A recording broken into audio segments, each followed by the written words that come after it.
आप सबको मेरे स्नेह वंदन को और मेरी प्रभु के नाम में मैं अभिवादन करना चाहता हूँ। लगभग मैंने बोला था 2022 28 अगस्त का दिन मैंने इधर खड़े होकर गलतियों को पत्रिका दिए 6 से मैंने प्रचार किया था। ഞങ്ങളോട് പറയുകയുണ്ടായി ഗലാത്യരുടെ ലേഖനം അതിന്റെ 6-ാം അധ്യായം 1 മുതൽ 10 വരെയുള്ള വചനത്തിൽ നിന്ന് 2022 ഓഗസ്റ്റ് 27-ാം തീയതി ഇവിടെ നിന്നുകൊണ്ട് ദൈവത്തിന്റെ വചനത്തിൽ സംസാരിക്കാനായിട്ട് ദൈവം എനിക്ക് കൃപ തന്നു. അതിനെ ദൈവത്തെ സ്തുതിക്കുന്നു. അതിനുശേഷം ഇപ്പോൾ 3 വർഷത്തിന് ശേഷം വീണ്ടും ദൈവം എന്നെ നിങ്ങളുടെ മുമ്പാകെ നിർത്തിയിരിക്കുന്നു. നമ്മൾ ഓരോരുത്തരെയും ദൈവം വിളിച്ചതിനും നമ്മളെ വേർതിരിച്ചതിനും നമ്മളെ ഓരോ സ്ഥലത്ത് ആക്കി വെക്കുന്നതിനും നമ്മുടെ ഇഷ്ടപ്രകാരമല്ല, ദൈവത്തിന്റെ ഇഷ്ടപ്രകാരമാണ്. प्रभु हमको बुलाकर हमको एक जगह पर खड़ा किया तो या स्थापित किया तो उसका मतलब है मेरी मर्जी को या मेरी इच्छा को पूरा करने के लिए नहीं, उनकी इच्छा और उनकी मर्जी को पूरा करने के लिए है. നമ്മൾ ദൈവം എവിടെയെങ്കിലും ആക്കി വെച്ചിട്ടുണ്ടെങ്കിൽ അതിന്റെ തത്വം അതിന്റെ അർത്ഥം ഒന്ന് മാത്രമാണ്. അവന്റെ വേലകൾ, അവന്റെ ഇഷ്ടങ്ങൾ, അവന്റെ ചിന്തകൾ ആ പ്രദേശത്ത് ആ സ്ഥാപനത്തിൽ ആ ആക്കി വെച്ചിരിക്കുന്ന സ്ഥലത്ത് നിറവേറ്റുവാനായിട്ടുണ്ട്.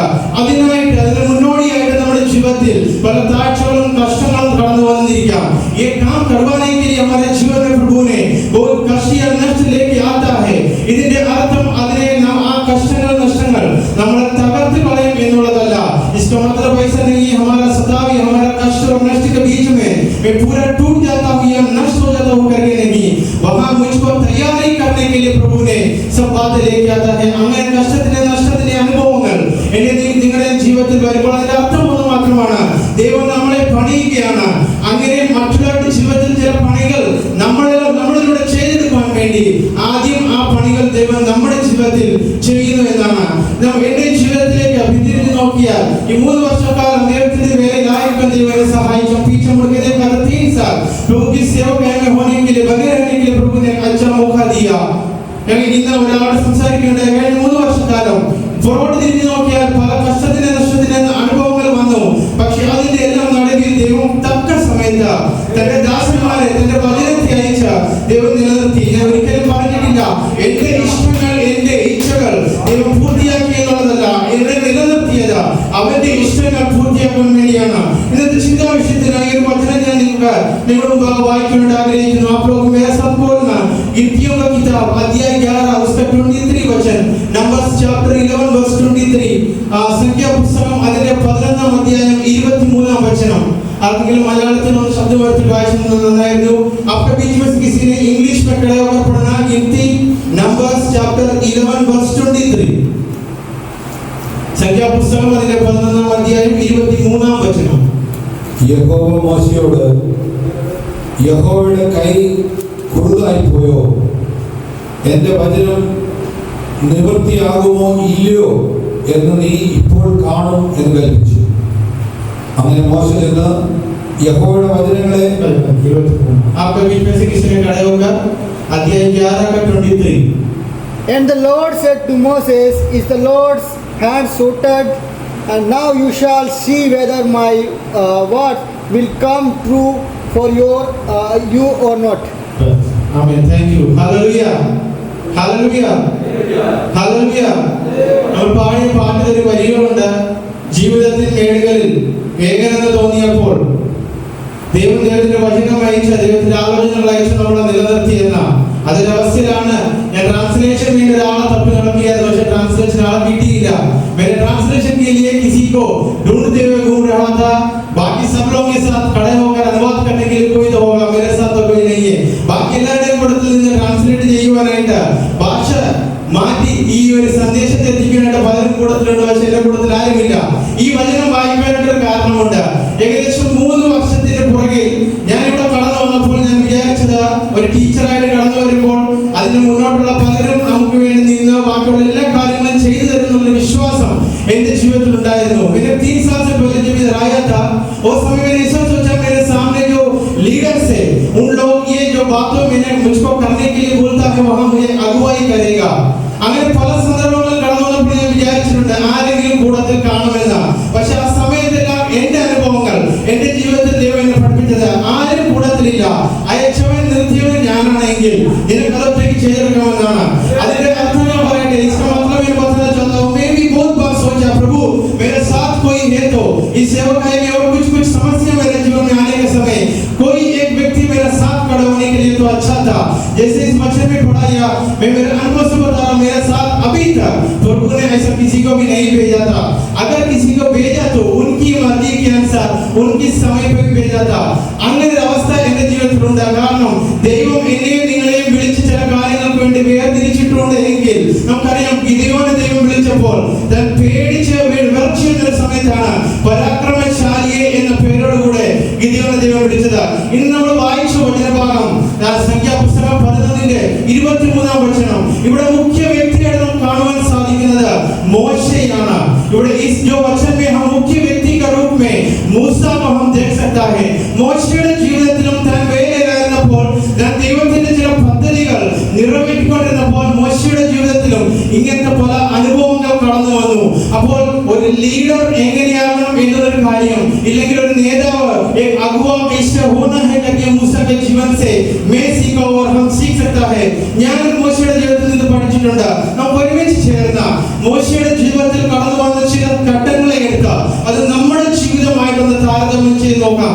ഈ വചനഭാഗത്തിൽ നിന്ന് എനിക്ക് എന്റെ മുന്നോട്ടുള്ള വേലയുടെ കാര്യങ്ങളിൽ എന്ത് അങ്ങേക്ക് നൽകി തരുവാൻ സാധിക്കും? ഞാൻ ഇന്ന് ശരിക്കും പറഞ്ഞു കഴിഞ്ഞാൽ ഇന്ന് ഞാനോ അഖിലോ ഈ മാസത്തിന്റെ എല്ലാ അവസാന ഞായറാഴ്ചയും ഞങ്ങളുടെ TFP ആണ് നടത്തുന്നത് അറിയാമായത്. പക്ഷേ നാളത്തേക്കുള്ള തയ്യാറെടുപ്പിന്റെ രീതിയിലൊക്കെ ഇരുന്നപ്പോഴും പരീക്ഷ തയ്യാറെടുപ്പിലിരുന്നപ്പോഴും ഇന്ന് ഞങ്ങളുടെ പ്രസംഗം ഞങ്ങൾക്കാണ് സമയം എന്നുള്ളത് ഞാൻ മറന്നുപോയിരുന്നു. പക്ഷേ കഴിഞ്ഞ 2 ആഴ്ചയായിട്ട് ഞാൻ പരീക്ഷ എഴുതിക്കൊണ്ടിരിക്കുന്ന എന്റെ പരീക്ഷകൾ നൽകുകയാണ്. കുട്ടികളുടെയും ബൈബിളുകളെ പഠിക്കുന്ന സഹോദരന്മാരുടെയും പരീക്ഷയാണ്. ആ ഒരു സമയത്ത് ഞാൻ പബ്ലിക് അഡ്മിനിസ്ട്രേഷൻ സബ്ജക്ട് പഠിച്ചുകൊണ്ടിരുന്നപ്പോൾ ലീഡർഷിപ്പ് ക്വാളിറ്റീസ്, ഒരു നേതാവ് ഇല്ലെങ്കിൽ ആൾക്കാർ വഴി നടത്തുന്ന ഒരു ലീഡറുടെ ജീവിതത്തിൽ വരുന്ന കാര്യങ്ങൾ, അതിനെ എങ്ങനെ തരണം ചെയ്ത് മുന്നോട്ട് പോകണം എന്നുള്ള കാര്യങ്ങൾ ഞാൻ പഠിക്കുകയുണ്ടായി. जैसे मैं भी एग्जाम लिख रहा हूँ, आप लोग भी एग्जाम लिख रहे हैं. ये जो समय में मैं जो कोर्स कर रहा हूँ पब्लिक एडमिनिस्ट्रेशन, उसका मतलब है लोगों को कैसा अगुवाई हम कर सकता है. दोनों बातें मुझको एक ही लगा. അപ്പോൾ ഞാൻ ചിന്തിച്ച് എന്റെ മനസ്സിൽ കടന്നു വന്ന ഒരു വചനഭാഗമാണിത്. ഞാൻ പണ്ടും ഇവിടെ നിന്ന് വായിച്ചിട്ടുണ്ട്, ഈ വചനഭാഗത്തിൽ നിന്ന് ചിന്തിച്ചിട്ടുണ്ട്. അപ്പോൾ ഏകദേശം ഞാൻ ആദ്യം നിന്ന് പറഞ്ഞത് 2022 ഓഗസ്റ്റ് 28-ാം തീയതി ഞാൻ ഇവിടെ കടന്നു വന്നപ്പോൾ എന്റെ ജീവിതത്തിൽ ഞാൻ എന്ത് ചെയ്യണം, എന്നെ വിളിച്ചു ദൈവം വരെ ആക്കി എന്നൊരു കാര്യം മാത്രമേ എനിക്ക് മനസ്സിലായിട്ടുണ്ടായിരുന്നുള്ളൂ. പക്ഷെ മുന്നോട്ട് എന്ത്, എനിക്ക് ആരുടെയെങ്കിലൊക്കെ ഹെൽപ്പ് വേണമല്ലോ എന്ന് ചിന്തിച്ച സമയത്തും ദൈവം തക്ക സമയത്ത് വചനം അയച്ച എന്നെ വളരെ വളരെ ശക്തിപ്പെടുത്തിയിട്ടുണ്ട്. അതൊരു വചനഭാഗമാണ്. ഞാൻ ഒരിക്കലും പറയുകയില്ല നമ്മൾ മനുഷ്യരാണ്, നമ്മൾ പലപ്പോഴും വീണു പോകുന്നവരാണ്. हम इंसान हैं, हम गिरते जाते हैं हमारे अनुभव के द्वारा. उस समय में ഇവിടെ വചനത്തിൽ എഴുതി വെച്ചിരിക്കുന്നത് അതിന്റെ 23-ാം വചനത്തിൽ ദൈവം മോശയോട് പറഞ്ഞു, അതിന്റെ സാരാംശമാണ് പറയുന്നത്. ദൈവം മോശയോട് പറയുന്നു, എന്റെ കരങ്ങൾ കുറുകിയിട്ടുണ്ടോ ഒരു ചോദ്യമാണ്. എന്റെ വചനത്തിന്റെ ശക്തി അന്ന് എങ്ങനെയാണോ ഇപ്പോഴും അങ്ങനെ തന്നെയുണ്ട്. ഈ ഒരു ചിന്തയാണ് ഇന്ന് ഞാൻ നിങ്ങളുടെ മുന്നിലേക്ക് തരുവാനായിട്ട് ആഗ്രഹിക്കുന്നത്. ഒരു കാര്യം കൂടെ പറഞ്ഞുകൊള്ളട്ടെ. നമ്മുടെ ജീവിതത്തിൽ ഞാൻ നിങ്ങളും എന്റെ ജീവിതത്തിൽ ഇല്ലെങ്കിൽ നമ്മുടെ ജീവിതത്തിന്റെ ഉന്നമനങ്ങൾ കണ്ടുകൊണ്ടാണ് ദൈവത്തിന്റെ വേലയിലേക്ക് ഇറങ്ങിയതെങ്കിൽ നമ്മുടെ ജീവിതത്തിൽ അത്യാഗ്രഹങ്ങളുടെ ഒരു ശവക്കുഴി തന്നെ കാണുവാനായിട്ട് സാധിക്കും. ഞാൻ പച്ച മലയാളത്തിൽ അത് പറഞ്ഞതാണ്. കാരണം 11-ാം അധ്യായം അതിന്റെ 34-ാം വചനത്തിൽ കിബ്രോത്ത് ഹട്ടാവ എന്ന് പറഞ്ഞ സ്ഥലത്തിന്റെ പേര് കുറിച്ച് വെച്ചിട്ടുണ്ട്. उसका 11 अध्याय इसका 34 वचन में किब्रोत हटाओ करके एक वचन वहां दिया गया. इसका मतलब है मेरा और आपका जीवन में खुद की सोच, खुद की विचार, खुद की अत्याशा या खुद की पसंद करने वाला कुछ चीज पूरा करने के लिए, सेवा के लिए हम निकला तो, या प्रभु का आज्ञा, प्रभु का बुलाहट को आप माना तो, वहां लिखा है उसका मतलब है ग्रेस ऑफ क्रेविंग. मतलब हमारा आशाओं का एक स्मशान हमारे जीवन में बन जाएगा. मतलब हमारे जरूरतों को पूरा करेगा करके परमेश्वर ने बताया. എന്റെ നിങ്ങളുടെയും ആവശ്യങ്ങളെ നിറവേറ്റണം എന്നുള്ള ഒരു ആജ്ഞ മാത്രമാണ്, എന്നൊരു വാഗ്ദത്തം മാത്രമാണ് യേശു കർത്താവ് ദൈവം നമുക്ക് നൽകിയിട്ടുള്ളത്. ഒരിക്കലും എന്റെയും നിങ്ങളുടെയും അത്യാഗ്രഹങ്ങളെ നിറവേറ്റി തരാമെന്ന് വചനത്തിൽ എവിടെയും എഴുതിയിട്ടില്ല. അതാണ് ഞാൻ പറഞ്ഞത്. നമ്മൾ മനുഷ്യരാണ്. നമ്മൾ നമ്മുടെ ജീവിതത്തെ കുറിച്ച് ചിന്തിക്കുമ്പോൾ പലവിധമായ കാര്യങ്ങൾ നമ്മൾ ചിന്തിച്ചു വെച്ച് നമ്മുടെ ജീവിതത്തിൽ ഉണ്ടാകും. हम इंसान हैं, हम हमारे जीवन के बारे में सोच के देखा तो बहुत सारी से बातें हम हमारा जीवन के लिए सोच के रखा होगा. ഈ ഒരു അനുഭവത്തിന്റെ സന്ദർഭമാണ് ഈ 11-ാം അധ്യായത്തിൽ നാം കാണാൻ സാധിക്കുന്നത്. ये पृष्ठभूमि एक सुंदर गिनतियों का किताब उसके 11वां अध्याय में हम देख सकता है. നമുക്കറിയാം ഒരു ചെറിയ ഒരു നിമിഷത്തിന് വേണ്ടി ഇസ്രായേൽ മിസ്രൈം ദേശത്തായിരുന്നപ്പോൾ തക്ക സമയത്ത് അവരുടെ നിലവിളി കേട്ട ദൈവം അവരെ മോശയിലൂടെ विड़ाई इस्राएल का झंडा जब मिस्र में था उन लोगों का पुकार सुनकर परमेश्वर मूसा के द्वारा उन लोगों को छुटकारा दिया था അതിനുശേഷം അവർ എക്സോഡസ് അവരെ പുറപ്പെട്ട് അവർക്ക് നിയമിച്ചു വെച്ചിരിക്കുന്ന ദേശത്തേക്കുള്ള ഒരു യാത്രയാണ് നമുക്ക് കാണുവാൻ സാധിക്കുന്നത്. അപ്പോൾ ജെനസിസ് എക്സോഡസ് അതിനുശേഷമുള്ള ബുക്ക് जेनेसिस एक्सोडस की बात कौन सी किताब आएगा? ഓരോ ബുക്കിന്റെയും അർത്ഥം നമ്മൾ എടുത്ത് നോക്കുവാൻ നമുക്ക് ഈ ചരിത്രത്തിനെ വളരെ ചുരുക്കത്തിൽ കാണുവാൻ സാധിക്കും. എല്ലാത്തിന്റെയും സൃഷ്ടി, അതിനുശേഷം നമുക്ക് കാണുവാൻ സാധിക്കുന്നത് മനുഷ്യരുടെ ഒരു പതനം തന്നെ, വീഴ്ച കാണുവാൻ സാധിക്കും. അതിനുശേഷം ദൈവമാരെ പുറപ്പെടുവിച്ച ദൈവം അവർക്ക് കാണിച്ചു കൊടുക്കാൻ, ദൈവം അവർക്ക് കൊടുക്കാനിരിക്കുന്ന ദേശത്തേക്കുള്ള യാത്രയിൽ നമ്മൾ സംഖ്യാപുസ്തകത്തിൽ എത്തുമ്പോൾ അവരുടെ ഒരു ജനഗണന, അവരെ ജനത്തെ എണ്ണുന്ന ഒരു സന്ദർഭം നാം കാണുവാൻ സാധിക്കും. जब हम गिनती का किताब पढ़ेंगे वहां लिखा है कि इजराइल जनता कितना लोग अभी तैयार थे वो देश में, वाचा का देश में पहुंचने के लिए. वो किताब है, हम गिनती का किताब का सारांश पढ़ा तो ഈ സംഖ്യാപുസ്തകത്തിന്റെ സാരാംശം നമ്മൾ നോക്കിയാൽ നമുക്ക് കാണുവാൻ സാധിക്കുന്നത് അതിന്റെ ഹീബ്രു അർത്ഥം, ഹീബ്രു ടൈറ്റിൽ തന്നെ ബേ മിഡ്മാർ എന്നാണ്. നമ്പേഴ്സ് ഇല്ലെങ്കിൽ സംഖ്യാപുസ്തകത്തിന്റെ അർത്ഥം ബേ മിഡ്മാർ. അർത്ഥത്തിൽ അവർ in the wilderness or through the wilderness, അവർ മരുഭൂമിയിൽ കൂടെ നടന്നുകൊണ്ടിരിക്കുന്നതേ ഉള്ളൂ. അപ്പോൾ 11-ാം അധ്യായത്തിൽ എത്തുമ്പോൾ നമുക്ക് കാണുവാൻ സാധിക്കുന്നത് ദൈവം അവരെ വിളിച്ചു വേർതിരിച്ചപ്പോൾ ഒരു കാര്യം പറഞ്ഞിട്ടുണ്ട്. ഞാൻ നിങ്ങളുടെ മുന്നേ ഉണ്ടാകും, നിങ്ങളുടെ എല്ലാ ആവശ്യങ്ങളെയും ഞാൻ നിറവേറ്റി തരും, എന്നിൽ മാത്രം ആശ്രയം വയ്ക്കുക. परमेश्वर जो उन लोगों को बुलाया था, एक बात बहुत अच्छी रीत से उनको बोला था, मैं तेरे सामने हूँ, मैं तेरी सारी जरूरतों को पूरा करूंगा. ഒരിക്കൽ ഞാൻ പറഞ്ഞിട്ടില്ല നിങ്ങളുടെ ആഗ്രഹങ്ങളൊക്കെയും ഞാൻ സാധിച്ചു തരുമെന്ന്. അതിന്റെ മൂലവാക്യം നമ്മൾ എടുത്ത് നോക്കുമ്പോൾ, റൂട്ട് കോഡ് നമ്മൾ എടുത്ത് നോക്കിയാൽ കാണാൻ സാധിക്കുന്നത് നമ്മുടെ ഓരോ ആവശ്യങ്ങളെയും ദൈവം തക്ക സമയത്ത് നടത്തി തരുമെന്നാണ് പറഞ്ഞിട്ടുള്ളത്. അങ്ങനെ ഇരിക്കെയാണ് ഇസ്രായേൽ മക്കളുടെ ജീവിതത്തിൽ അവർക്ക് വേണ്ടുന്ന നന്മകൾ, വേണ്ടുന്ന വഴികൾ, വേണ്ടുന്ന വചനം, വേണ്ടുന്ന ലീഡർഷിപ്പ് എല്ലാം ലഭിച്ചതിന് ശേഷവും 11-ാം അധ്യായത്തിൽ എത്തുമ്പോൾ നമുക്ക് കാണുവാൻ സാധിക്കുന്നത് അവർക്ക് മന്ന ലഭിച്ചതിന് ശേഷവും അവർ ഒരു ചോദ്യം ചോദിക്കുകയുണ്ടായി. अभी हम देख सकते हैं 11वां अध्याय में आने के समय परमेश्वर लोगों को बुलाया, चलाया, रास्ता दिखाया, हर एक जरूरतों को पूरा करते हुए आगे चलाया. फिर भी वो लोग परमेश्वर के विरोध एक सवाल उठाया. 11वां अध्याയം അതിന്റെ 2-ാം വചനം നമുക്ക് വായിക്കാം. 11वां अध्याय का दूसरी वचन पढ़िए. 11वां अध्याय അതിന്റെ 2-ാം വചനം, 11वां अध्याय का दूसरी और तीसरी वचन, 2-3 വാക്യങ്ങൾ. ജനം മോശയോട് നിലവിളിച്ച് മോശ യഹോവയോട് പ്രാർത്ഥിച്ചു. അപ്പോൾ തീ കെട്ടുപോയി. 3-ാം വചനം, യഹോവയുടെ തീ അവരുടെ ഇടയിൽ കത്തുകയാൽ ആ സ്ഥലത്തിന് തബേര എന്ന് പേരായി. ആ സ്ഥലത്തിന് തബേര എന്ന പേരായി. 4-ാം വചനം, പിന്നെ അവരുടെ ഇടയിലുള്ള സമിശ്ര ജാതി ദുരാഗ്രഹികളായ ഇസ്രായേൽ മക്കളും വീണ്ടും കരഞ്ഞുകൊണ്ട് ഞങ്ങൾക്ക് തിന്മാൻ ഇറച്ചി ആര് തരും? ഞങ്ങൾ മിസ്രൈമിൽ വെച്ച് വില കൂടാതെ തിന്നിട്ടുള്ള മത്സ്യം, വെള്ളരിക്ക, മത്തങ്ങ, ഉള്ളി, ചുവന്നുള്ളി, ചുറ്റുള്ളി എന്നിവ ഞങ്ങൾ ഓർക്കുന്നു. वहाँ जब हम वचन पढ़ता है इजराइल लोग परमेश्वर की बहुत चमत्कार कामों को देखने के बाद, परमेश्वर की भोजन खाने के बाद क्या सवाल उठाया, क्या याद किया? ദൈവത്തിന്റെ അനുഗ്രഹങ്ങൾ, ദൈവത്തിന്റെ നടത്തിപ്പുകളെല്ലാം രുചിച്ചറിഞ്ഞ ഒരു ജനമാണ്. പണ്ട് ഞങ്ങൾ മിസ്രൈം ദേശത്തായിരുന്നപ്പോൾ ഞങ്ങൾ രുചിച്ച കാര്യങ്ങളെല്ലാം ഞങ്ങൾ ഓർക്കുന്നു. ഞങ്ങൾക്ക് ഇപ്പോൾ ആര് ഭക്ഷണം തരുമെന്നൊരു ചോദ്യം ചോദിച്ചത്. वो लोग पिछले समय में ऐगुप्त देश में जो खाना खाया था, वो खाने का एक एक चीज का डिटेल्स लेके सबूत के साथ सामने रखते हुए वो लोग मूसा से पुकारते हुए बातें बोल रहा है, हमको अभी खाने के लिए कौन देगा?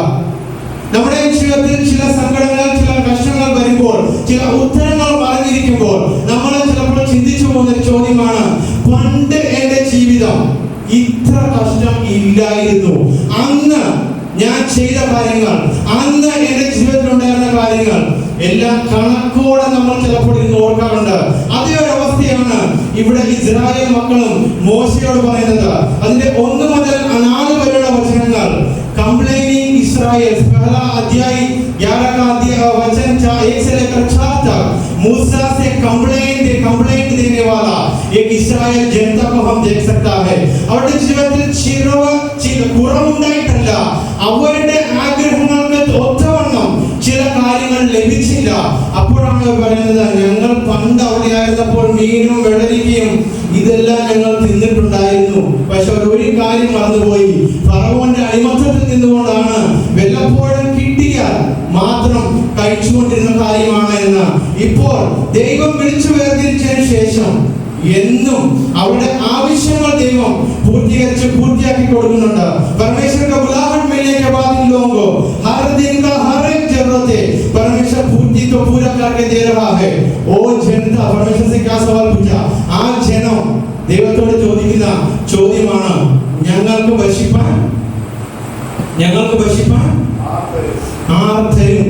അതിന്റെ 5-ാം വചനം, ഞങ്ങൾ മിസ്രയീമിൽ വെച്ച് വില കൂടാതെ തിന്നിട്ടുള്ള മത്സ്യം, വെള്ളരിക്ക, മത്തങ്ങ, ഉള്ളി, ചുവന്നുള്ളി, ചിറ്റുള്ളി എന്നിവ ഞങ്ങൾ ഓർക്കും.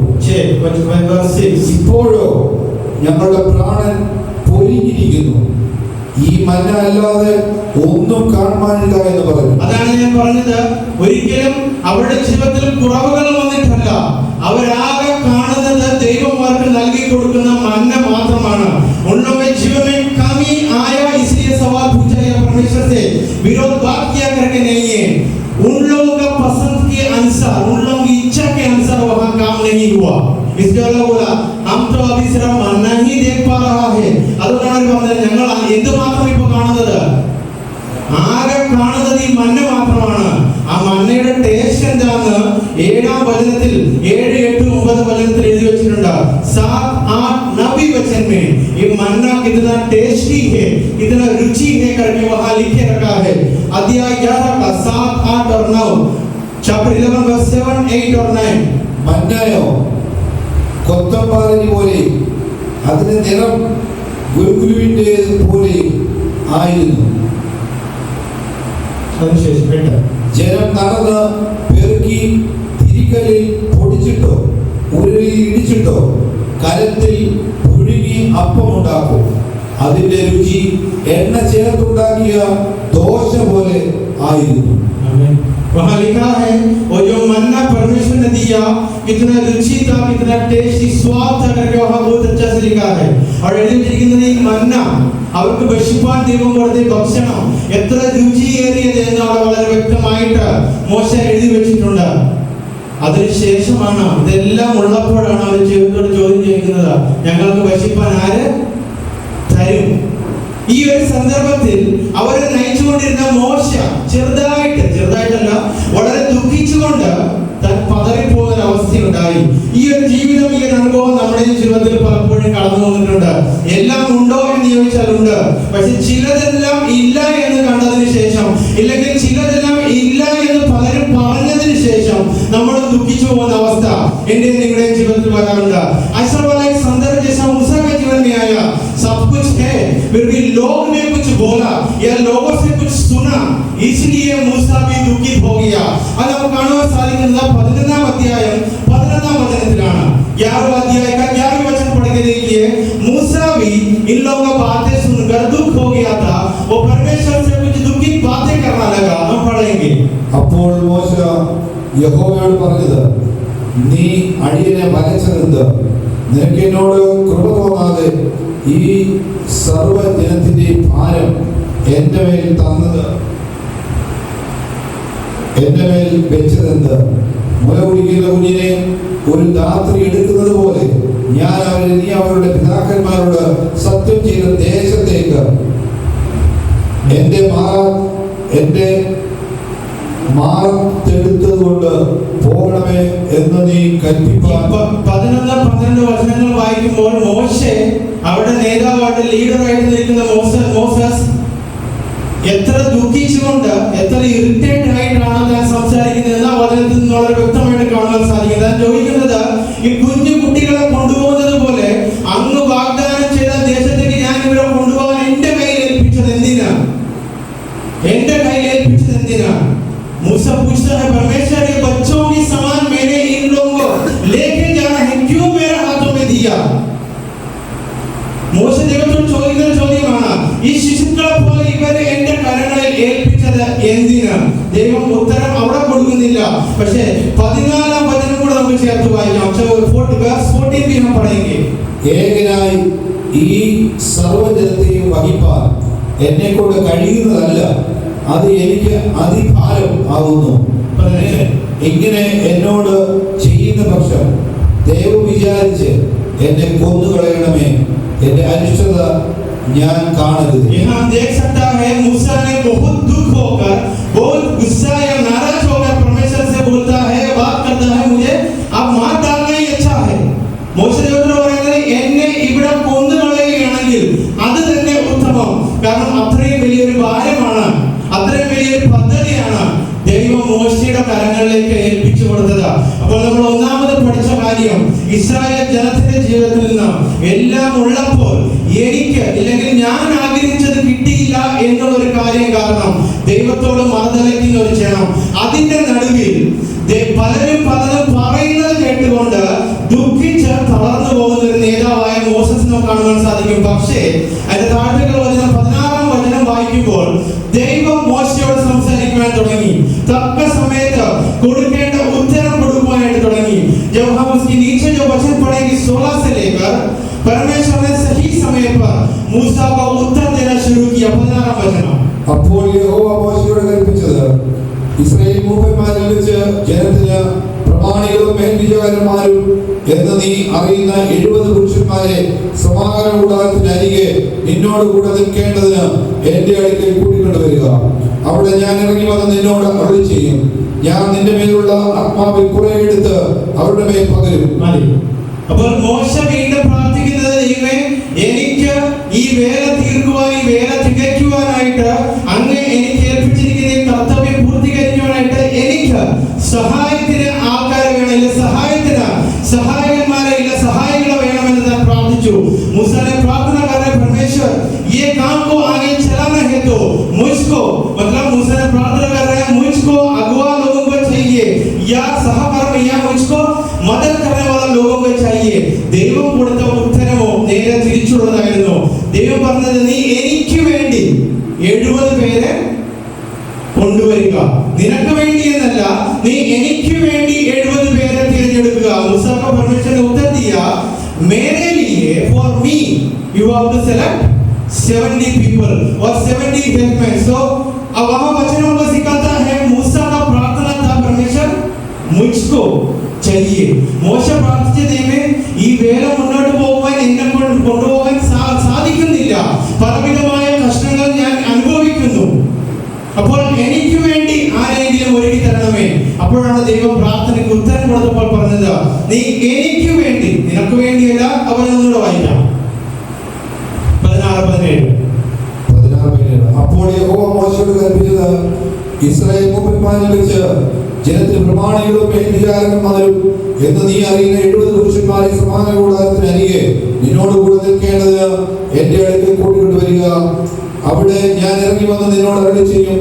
ഞാൻ നിന്റെ മേലുള്ള ആത്മാവിൽ കുറെ എടുത്ത് അവരുടെ മേൽ പകരും. രണ്ടാമത്തെ കാര്യം, മോശ പ്രാർത്ഥിച്ചത്, ദൈവമേ, ഞാൻ ഇങ്ങനെ നിൽക്കുമ്പോൾ തന്നെ, അല്ലെങ്കിൽ ഞാൻ നേതാവായി നിൽക്കുമ്പോൾ തന്നെ എന്റെ കൂടത്തിൽ നിന്നുകൊണ്ട് സഹായിപ്പാൻ ആരെങ്കിലും അയച്ചു തരണമേ, നൽകി തരണമെന്നാണ്. ദൈവം കൊടുത്ത ഉത്തരം, നിന്റെ മേൽ പകർന്നിരിക്കുന്ന ആത്മാവിനെ ഞാൻ പകുത്തെടുത്ത് അവർക്കും കൊടുക്കും. അപ്പോൾ മോശ ഇത് അക്സെപ്റ്റ് ചെയ്യേണ്ടതായിരിക്കുന്നു. മോശയുടെ ജീവിതത്തെക്കുറിച്ച് നമ്മൾ പഠിക്കുമ്പോൾ ചില കാര്യങ്ങളിൽ താൻ പെട്ടെന്ന് തീരുമാനമെടുക്കുന്നില്ല, പെട്ടെന്ന് ദേഷ്യപ്പെടുന്ന ഒരു ജീവിതം ഒരു സാഹചര്യത്തിന്റെ ജീവിതത്തിലുണ്ട്. അപ്പോൾ ദൈവം ആദ്യം പറഞ്ഞത്, you gather them for me, എനിക്ക് വേണ്ടി അവരെ ഒരുക്കുക. मेरे लिए उन लोगों को लेके आना. दूसरी बातें बताया, किसके लिए? दूसरी बातें बताया, क्या बताया? तुझ पर जो आत्मा है उसको मैंने लेकर किसको भी दूंगा. അപ്പോൾ ഒരു ലീഡർ എന്ന നിലയ്ക്ക് മോശ അംഗീകരിക്കേണ്ടതായിട്ടൊരു കാര്യമുണ്ട്. എന്റെ കൂടത്തിൽ നിൽക്കുവാൻ ആൾക്കാരുണ്ട് എങ്കിൽ എന്റെ മേൽ പകർന്നിരിക്കുന്ന അതേ ആത്മാവിനെ ദൈവം അവരിലും പകരുവാനായിട്ടിടയാകും. ഈ കാലത്ത് നമ്മൾ നോക്കുകയാണെങ്കിൽ നേതാക്കന്മാർ ആരും അവരുടെ ശിഷ്യന്മാരെയോ, ഇല്ലെങ്കിൽ വലിയ വലിയ നേതാക്കന്മാർ ആരും അവരുടെ സഹകർമ്മികളെയോ അവരെ പോലെ ഉയർത്തിക്കൊണ്ടുവരുവാൻ ഇഷ്ടപ്പെടാത്തൊരു യുഗത്താണ് ഞാനും നിങ്ങളും ജീവിക്കുന്നത്. ജീവിക്കുന്നത്. അങ്ങനെ ഒരു സന്ദർഭത്തിലാണ് മോശയോട് ദൈവം പറയുന്നത്, ഞാൻ നിനക്ക് വേണ്ടിയല്ല എനിക്ക് വേണ്ടി അവരെ തിരഞ്ഞെടുക്കും, നിന്റെ മേൽ പകർന്ന ആത്മാവിന്റെ ശക്തി ഞാൻ അവരിലും പകരും. മുന്നോട്ട് വായിക്കാം 19. ഒരു ദിവസമല്ല, 2 ദിവസമല്ല, 5 ദിവസമല്ല, 10 ദിവസമല്ല, 20 ദിവസവുമല്ല, 1 മാസം മുഴുവൻ തന്നെ. അതിനുശേഷം മോശയുടെ 18-ാം വചനത്തിൽ ദൈവം പറഞ്ഞത്, ഞാൻ അവർ ഒരുക്കമുള്ളവരായിരിക്കണം, അല്ലെങ്കിൽ അവർ തന്നെത്താൻ ഒരുക്കിക്കൊണ്ട് വേണം ഈ ഒരു വേലയ്ക്ക് വേണ്ടി വരുവാനായിട്ട്. അങ്ങനെ ഇരിക്കെ 1-2 ദിവസം മാത്രം ഭക്ഷണം കൊടുക്കാമെന്നല്ല, നീണ്ട വരും കാലത്തേക്കുള്ള കാര്യങ്ങളെ ദൈവം പറഞ്ഞുകൊണ്ട് അതിന്റെ 20-ാം വചനത്തിൽ പറയുന്നു, അത് നിങ്ങളുടെ മൂക്കിൽ കൂടി പുറപ്പെട്ട് നിങ്ങൾക്ക് ഓക്കാനം വരുവോളം നിങ്ങൾ തിന്നും. മതി. ദൈവം അവർക്ക് കൊടുക്കുന്ന ഭക്ഷണം എങ്ങനെ സമൃദ്ധിയായി കൊടുക്കും എന്നുള്ളതിന്റെ ഒരു സാരാംശമാണ് നമുക്ക് ആ 20-ാം വചനത്തിൽ കാണുവാൻ സാധിക്കുന്നത്. അപ്പോൾ അവർക്ക് വേണ്ടുന്നതിനപ്പുറം, അവർ കാണുന്നത് ആലോചിച്ചതിനപ്പുറം ദൈവം അവർക്ക് കൊടുക്കും. എല്ലാം ദൈവത്തിന്റെ നാമത്തിന് വേണ്ടിയാണ് എന്ന് മാത്രം. അതിന്റെ 20-ാം വചനം, അത് നിങ്ങളുടെ മൂക്കിൽ കൂടി പുറപ്പെട്ട് നിങ്ങൾ ഓക്കാനം വരുമ്പോൾ നിങ്ങൾ തിന്നും.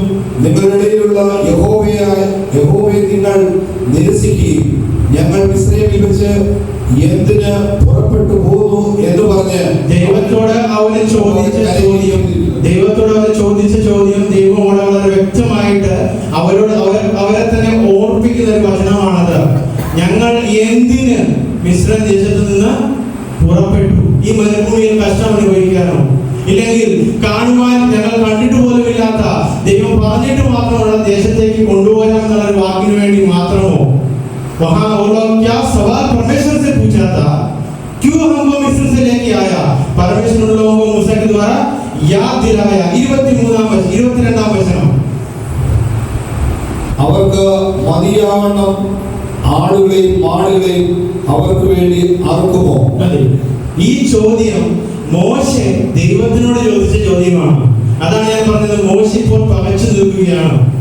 ദൈവമേ, ഇത്രയും കണക്കെഴുതിയാൽ 600, അവിടെ 21-ാം വചനത്തിൽ എഴുതിയിട്ടുണ്ട് നമ്പർ 600,000. 600 അതിന്റെ മലയാളം എങ്ങനെയാണ്? എന്നോട് കൂടെയുള്ള 6 ലക്ഷം കാലാളുണ്ട്. 6 ലക്ഷം പേര് ദൈവമേ, അങ്ങ് തരുന്ന ഈ മന്ന കൊണ്ട് പറ്റുമോ? മോശയുടെ ജീവിതത്തിൽ, मूसा के जीवन में अभी भी डाउट बाकी है. 6 लाख लोग हैं परमेश्वर, मैंने कितना बकरियों को काट सकता हूँ खाना खिलाने के लिए? ഞാൻ എത്ര ആടുകളെ കണ്ടിക്കണം? ഞാൻ എങ്ങനെ ഒരുക്കം ചെയ്യണം? അപ്പോൾ മോശ പകച്ചു നിൽക്കുന്ന കാര്യങ്ങൾ വളരെ വ്യക്തമായിട്ട് വചനം നമ്മളെ കാണിക്കുന്നു. അതിനുശേഷമാണ് 23-ാം വചനം ഇന്ന് ഞാൻ വായിച്ച കുറിവാക്യം അവിടെ എഴുതി വെച്ചിരിക്കുന്നത്. ഒരു കുഞ്ചി വചനം मैंने पढ़ा था verse 23, ये वचन इधर आया है. वो ആ വചനം ഒരിക്കലൂടെ വായിക്കാം. യഹോവ മോശയോട്, യഹോവയുടെ കൈ കുറുതായി പോയോ? യഹോവ മോശയോട്, യഹോവ മൂസ से पूछा, मेरा हाथ छोटा हुआ क्या? ऐसा आता है क्या ट्रांसलेशन? അപ്പോൾ ദൈവം മോശയോട് പറഞ്ഞൊരു കാര്യമുണ്ട്, ഞാൻ എനിക്ക് വേണ്ടി ചെയ്യാമെന്നാണ് പറഞ്ഞത്, ഞാൻ എനിക്ക് വേണ്ടി തിരഞ്ഞെടുക്കാനാണ് പറഞ്ഞത്, എനിക്ക് വേണ്ടി എന്റെ നാമത്തിന് വേണ്ടിയാണ് ഞാൻ ഇതെല്ലാം ചെയ്യാമെന്ന് പറഞ്ഞിട്ടുള്ളത്. നീ ആലോചിക്കേണ്ട ആവശ്യമില്ല. നിന്നെ നിർത്തിയത് ഞാനാണ് എങ്കിൽ നീ ഒരാളിനെയോ നീ ആയിട്ട് ഒരുക്കമോ ചെയ്യേണ്ട ആവശ്യമില്ല. ഈ വേല, ഈ ഒരു പദ്ധതി എന്റെയാണ് എങ്കിൽ അതിന് വേണ്ട കാര്യങ്ങൾ തക്ക സമയത്ത് എത്തിച്ചു തരിക എന്നുള്ളത് എന്റെ കടമയാണ്. നീ അതിനെ എത്തിക്കേണ്ടിടത്ത് എത്തിച്ചാൽ മാത്രം മതി. ഇതാണ് വളരെ വ്യക്തമായിട്ട് മോശയോട് ദൈവം സംസാരിക്കുന്നത്. मूसा से बहुत अच्छी रूप से परमेश्वर ने बातें किया. सेवकाई मेरा है, बुलाहट मेरा है, मैंने तुझको चुना तो सही समय पर कहा क्या कितना देना है मुझको पता है. तू तैयारी करने का, तू चिंता करने की जरूरत नहीं है. മോശയോട് ദൈവം പറഞ്ഞത്, നീ ചിന്തിക്കേണ്ട ആവശ്യം ഇല്ല. നീ ചിന്തിച്ചാൽ മോശയെ നിന്നെ കൊണ്ട് പറ്റത്തില്ല. അതുകൊണ്ടാണ് 16-ാം വചനത്തിൽ ദൈവം പറഞ്ഞത്, എനിക്ക് വേണ്ടി ഇതെല്ലാം ചെയ്യുക. इसलिए 16 वचन से लेकर परमेश्वर ने जब से उत्तर दिया तब से लेकर बोला मेरे लिए ये करो. അതുകൊണ്ടാണ് ദൈവം പറഞ്ഞത് എനിക്ക് വേണ്ടി ചെയ്യുക. അതിനുശേഷം 24-ാം വചനം അങ്ങനെ മോശ ചെന്ന് യഹോവയുടെ വചനങ്ങളെ ജനത്തോട് പറഞ്ഞു. അങ്ങനെ മോശയ്ക്ക് ലഭിച്ച ഈ വചനം, ഈ ഒരു ആലോചന, ദൈവത്തിന്റെ ആലോചന എന്ന് മോശ ജനത്തോട് പറഞ്ഞു. ഇനി നമുക്ക് വായിക്കാനുള്ളത് 26 മുതലുള്ള വചനങ്ങളാണ്. ഞാൻ സാരാംശത്തിൽ പറയുന്നതിന് ഇടയ്ക്ക് പറയുകയുണ്ടായി, നമ്മൾ ജീവിക്കുന്ന ഈ ഒരു കാലഘട്ടം തന്റെ ശിഷ്യന്മാരെയോ ഇല്ലെങ്കിൽ അവർ തമ്മിൽ കുറഞ്ഞവരെയോ മുന്നോട്ട് ഒരു ഉന്നമനത്തിലേക്ക് കൊണ്ടുവരാൻ സാധിക്കാത്ത നേതാക്കന്മാരും ഇല്ലെങ്കിൽ മനസ്സില്ലാത്ത നേതാക്കന്മാരും അങ്ങനെയുള്ള സന്ദർഭത്തിലാണ്. നമ്മൾ പൊളിറ്റിക്സിൽ നോക്കിയാൽ അങ്ങനെ തന്നെയാണ്, നമ്മുടെ ആത്മീയ സമൂഹത്തിൽ നോക്കിയാലും അങ്ങനെ തന്നെയാണ്. ऐसा वाले जमाने में जी रहा है, गुरु उनका शिष्य को गुरु के समान बढ़ते हुए नहीं देखना चाहता है, क्योंकि गुरु का नाम कहाँ बिगड़ जाएगा, कहाँ कम हो जाएगा करके डर होगा. ഗുരുവിന്റെ പേര് ശിഷ്യൻ വളർന്നു വരുമ്പോൾ ഗുരുക്കളുടെ പേര് എവിടെ താഴ്ന്നു പോകും, ഇല്ലെങ്കിൽ ഗുരുവിനേക്കാൾ ശിഷ്യന്മാർ എത്ര മുന്നോട്ടാകുമെന്നൊരു പേടിയുള്ളത് കൊണ്ട് പലരും നിർത്തിവെക്കുന്ന ചില കാര്യങ്ങളുണ്ട്. ഇപ്പോൾ മോശ നല്ലൊരു നേതാവാണ്, താൻ പലരെ മുന്നോട്ട് നയിക്കുന്നു. അപ്പോൾ മോശയുടെ ജീവിതത്തിൽ ദൈവം മാറ്റിയെടുക്കുന്ന ചില ഗുണങ്ങളെയാണ് ഈ വചനം നമ്മൾ മൂന്നാമതായിട്ട് പഠിപ്പിച്ചു തരുന്നത്. ഒന്നാമതായിട്ട് എല്ലാം ലഭിച്ചതിന് ശേഷവും ദൈവത്തോട് പഴയ കാര്യങ്ങളെ ആലോചിച്ചുകൊണ്ട് മറുതല പറഞ്ഞ ഒരു ജനത. ഇതെല്ലാം കേട്ടുകൊണ്ട് ദുഃഖിച്ച മോസസ്, ഇതെല്ലാം കേട്ടുകൊണ്ട് ഉത്തരം കൊടുത്ത ദൈവം പറഞ്ഞത്, ഇത് നീ എനിക്ക് വേണ്ടി ചെയ്യുക, തക്ക സമയത്ത് ഞാൻ നൽകി തരുമെന്ന്.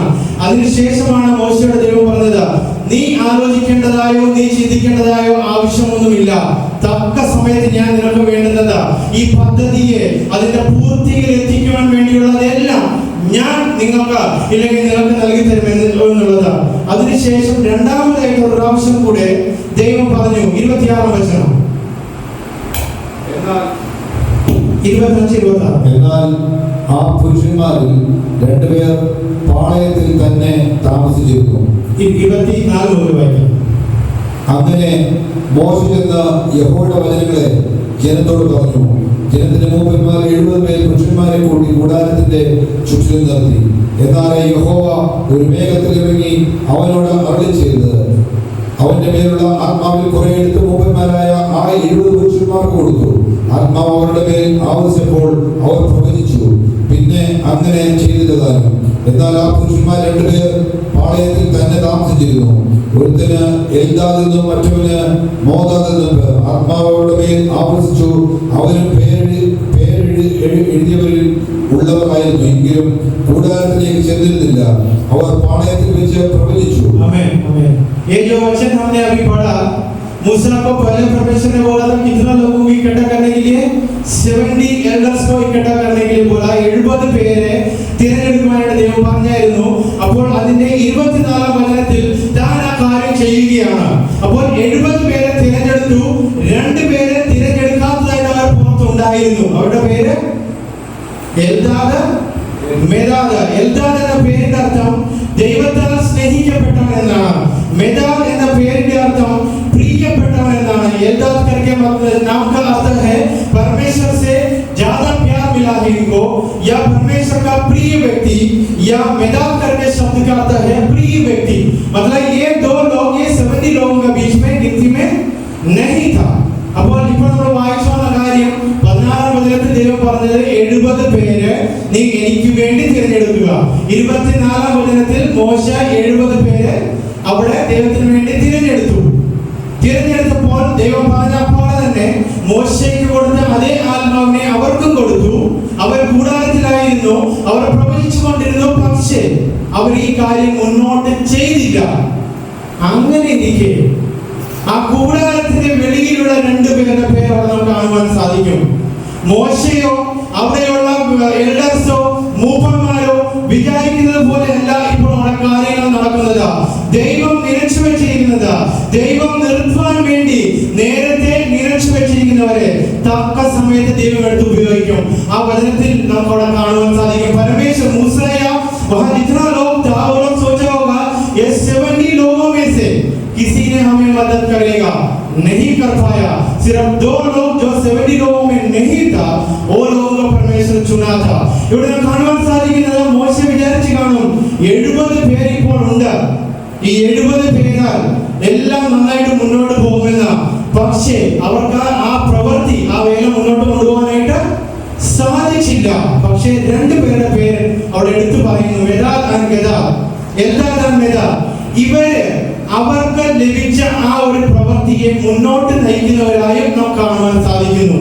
അപ്പോൾ മോശയോട് ദൈവം പറഞ്ഞൊരു കാര്യമുണ്ട്, അല്ലെങ്കിൽ മോശ പഠിച്ചൊരു കാര്യമുണ്ട്.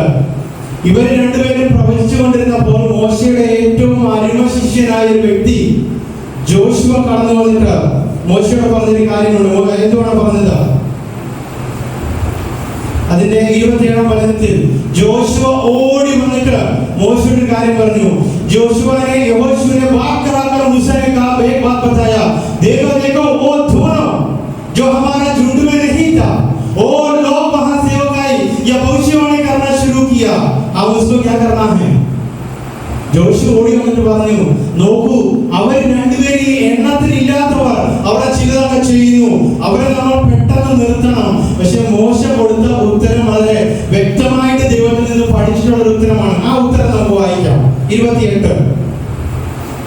എന്നാലേ നൂന്റെ മകനായ ബാല്യം മുതൽ മോശയുടെ ശുശ്രൂഷകനായിരുന്ന യോശുവ എന്റെ യജമാനായ മോശയെ അവനെ വിരോധിക്കണമേ എന്ന് പറഞ്ഞു. മോശ അവനോട്, എന്നെ വിചാരിച്ച് നീ അസൂയപ്പെടുന്നുവോ? മോശ ജോഷുവോട് ഒരു കാര്യം പറഞ്ഞു, എന്നെ കുറിച്ച് വിചാരിച്ച് നീ അവർ ചെയ്യുന്ന നല്ല കാര്യത്തിന് വേണ്ടി എന്തിന് അസൂയപ്പെടണം? मूसा ने यहोशू से बोला, क्या बोला? कि मेरी बारे में सोचकर उनका ऊपर गुस्सा नहीं करना. മോശ തന്നെ പറഞ്ഞതിന്റെ വളരെ വളരെ ഉള്ളടക്കം അതിലുണ്ട്.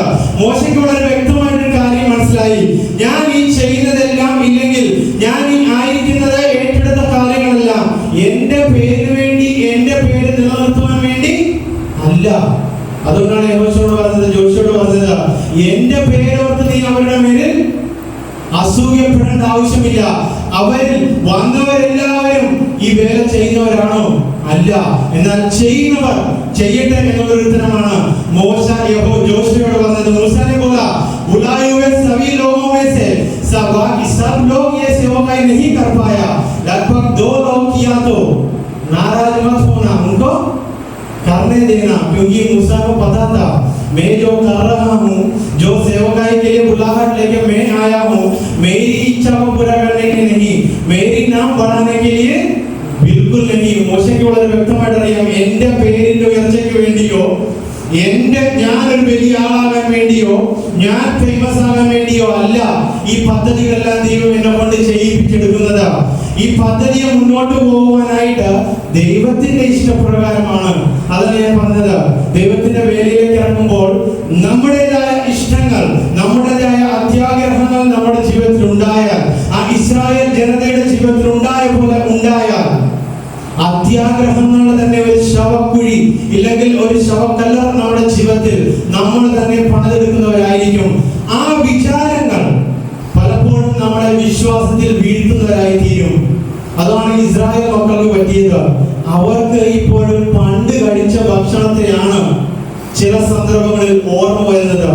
अगर हम हमारा इच्छा के लिए दौड़ने वाला है, तो जैसे इस्राएल जनता के जीवन में हुआ, पुराना खाना अभी भी याद है, छोटी मोटी सताव आने का समय, पुराना बातें अभी भी याद आएगा.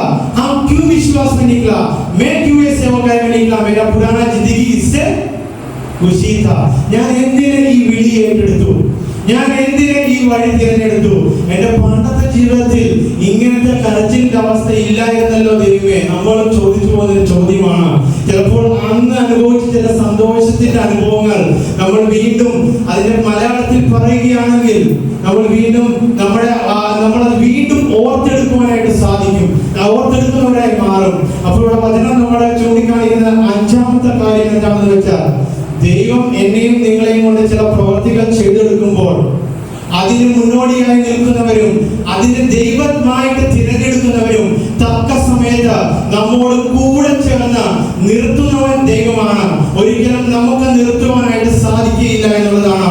ഇതിന്റെ സെയിം സന്ദർഭം, ഇതേ പശ്ചാത്തലത്തിൽ യേശു തന്റെ ശിഷ്യന്മാരുമായിട്ട് ജീവിച്ച സമയത്ത് ലൂക്കോസ് എഴുതിയ സുവിശേഷം അതിന്റെ 9-ാം അധ്യായം, ലൂക്കോസ് सुसमाचार अध्याय 9 49 से लेकर 55 तक वचन में लिखा है। लूकोस എഴുതിയ സുവിശേഷം അതിന്റെ 9-ാം അധ്യായം 49 മുതൽ 55 വരെ 49 50 വചനങ്ങൾ ആർക്കെങ്കിലും മലയാളത്തിൽ വായിക്കാമോ? ലൂക്കോസ് എഴുതിയ സുവിശേഷം അതിന്റെ 9-ാം അധ്യായം 49 50 ലൂക്കോസ് എഴുതിയ സുസമാചാർ Luke chapter 9 verse 49 and 50. ഇതേപോലെ തന്നെ ജോഷുവ വന്ന് മോശയോട് ചോദിച്ച പോലെ അതേ ഒരു സന്ദർഭം യേശുവിന്റെ ശിഷ്യന്മാരിൽ ഒരുവൻ വന്ന് യേശുവിനോട് ചോദിച്ചതായിട്ട് കാണുവാൻ സാധിക്കും. ലൂക്കോസ് 9:49-50. ഒരുത്തൻ നിന്റെ നാമത്തിൽ ഭൂതങ്ങളെ പുറത്താക്കുന്നത് ഞങ്ങൾ കണ്ടു, ഞങ്ങളോട് എന്നെ അനുഗമിക്കാൻ അവനെ വിരോധിച്ച് യോഹന്നാൻ പറഞ്ഞതിന് യേശു അവനോട്, ഇവിടെ കാണുന്നത് യോഹന്നാൻ എന്ന പേരാണ്. യോഹന്നാൻ ഓടി വന്ന് യേശുവിനോട് പറഞ്ഞത് എന്തുവാണ്? യോഹന്നാൻ बात कराकर यीशु मसीह ने क्या बोला? हमने ये काम तो देखा, हमारे झुंड में जो नहीं है आपके नाम से वहां सेवकाई कर रहा है, उनको क्या करना पड़ेगा?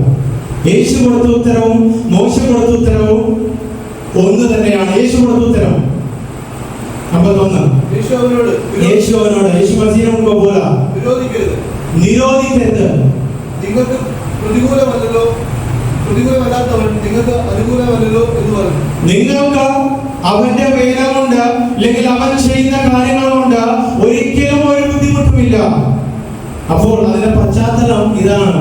ഞങ്ങളുടെ കൂട്ടത്തിലുള്ളവനല്ലോ യേശുവേ ഇതെല്ലാം ചെയ്യുന്നത്.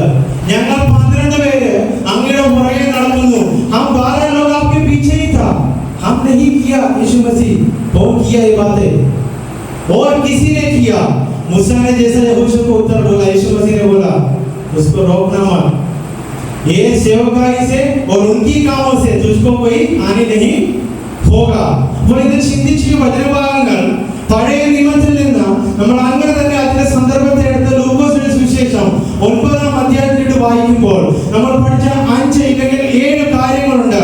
അതിന്റെ ഒന്നാമത്തെ കാര്യം, എല്ലാം ലഭിച്ചതിന്റെ മധ്യത്തിൽ ഇല്ലെങ്കിൽ വിളി ലഭിച്ചതിന് ശേഷം അതിന്റെ മധ്യത്തിൽ വരുന്ന കഷ്ടനഷ്ടങ്ങൾ ഇല്ലെങ്കിൽ ഒറ്റപ്പെട്ടു പോകുന്ന അവസ്ഥകൾ തകർക്കുവാനായിട്ടല്ല, പലരെയും വഴി നടത്തുവാനായിട്ടാണ്.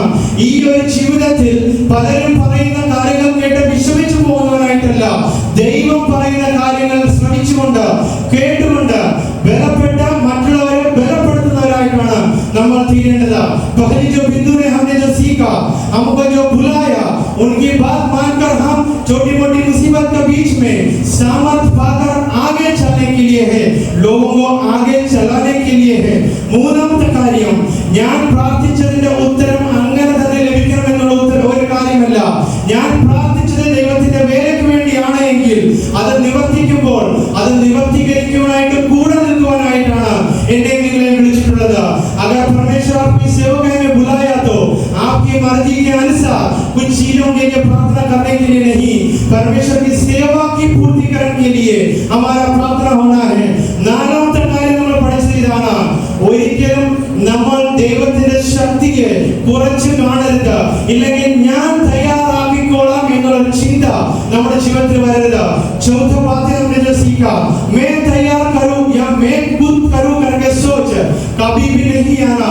അങ്ങനെ ഒരു ചിന്ത വന്നപ്പോഴാണ് മോശയോട് ദൈവം ചോദിച്ചത്, എന്റെ ഈ കരങ്ങൾ കുറുകി പോയിട്ടുമില്ല, എന്റെ ഈ വചനത്തിന്റെ ശക്തി കുറഞ്ഞിട്ടുമില്ല. വിളിച്ചവൻ ഞാനാണെങ്കിൽ പദ്ധതി ഇട്ടത് ഞാനാണെങ്കിൽ അത് പൂർത്തീകരിക്കുവാനും എനിക്കറിയാം. पांचवा जो बात है हमने सीखा, आप जो अगुवाई करने का समय आपकी डिसीजन होगा या आपका डिसीजन होगा, परमेश्वर कहां से किसको चुनेगा हमको पता नहीं, वो परमेश्वर का इच्छा है. ഈ വേളയെ ഈ പദ്ധതി മുന്നോട്ട് നയിക്കുവാൻ ഞാനോ നിങ്ങളോ കണ്ടുവച്ചവരായിരിക്കത്തില്ല. ദൈവം തിരഞ്ഞെടുക്കുന്നവർ, ദൈവം സ്നേഹിച്ചവർ തക്ക സമയത്ത് ആ കൂടാരത്തിൽ എത്തിച്ചേരുമെന്നുള്ളത് അഞ്ചാമത്തെ കാര്യം നമ്മൾ പഠിച്ചു. ആറാമത്തെ കാര്യം നമ്മൾ പഠിച്ചത്, പലരും അസൂയപ്പെടുന്ന ഒരു സന്ദർഭത്തിൽ ഒരിക്കലും നമ്മുടെ ജീവിതത്തിൽ മറ്റുള്ളവരുടെ ഉന്നമനം കണ്ടുകൊണ്ട് असूय वरदन चौथा बात ये था, दूसरों ने आगे बढ़ने के बाद तो देखकर कभी भी गुस्सा या उनको हेट तो मत करना, नाराज मत करना. ഏഴാമത്തെ കാര്യം നമ്മൾ പഠിച്ചതാണ്, ദൈവം എൻ്റെ ജീവിതത്തിൽ നൽകി തന്ന അനുഭവത്തിൽ നിന്നുകൊണ്ട് വേലയെ മുന്നോട്ട് നയിക്കുക. परमेश्वर हमारे जीवन में दिए हुए अनुभव से हम सेवकाई को आगे आगे चलाना है അതുകൊണ്ടാണ് മൂസ പറയുന്നത് അവൻ ചെയ്ത പ്രവൃത്തി കൊണ്ട് നിങ്ങൾക്കാർക്കും ഇല്ലെങ്കിൽ യേശു പറഞ്ഞത് അവൻ ചെയ്ത പ്രവൃത്തി നിങ്ങൾക്ക് ഹാനി ഉണ്ടാക്കുന്നതല്ല, അവനോ അത് ചെയ്യട്ടെ എന്ന് യേശു പറഞ്ഞത്. ഈ 7 കാര്യങ്ങൾ നിങ്ങളുടെ മുമ്പാകെ വെച്ചുകൊണ്ട് ഞാൻ ഈ ചെറിയ ചിന്തയിൽ നിന്ന് വിരമിക്കേണ്ടത് ആഗ്രഹിക്കുന്നു. ഞാൻ ആദ്യം തന്നെ പറയുകയുണ്ടായി, 3 വർഷത്തിന് ശേഷം നിങ്ങളുടെ മുമ്പിൽ നിൽക്കുമ്പോൾ ഒരു യോഗ്യതയും ഒരു കാര്യവും എന്നെ കുറിച്ച് എനിക്ക് പറയാനായിട്ട് ഇല്ലാത്തൊരവസ്ഥ എന്റെ ജീവിതത്തിൽ ഉണ്ടായിരുന്നു.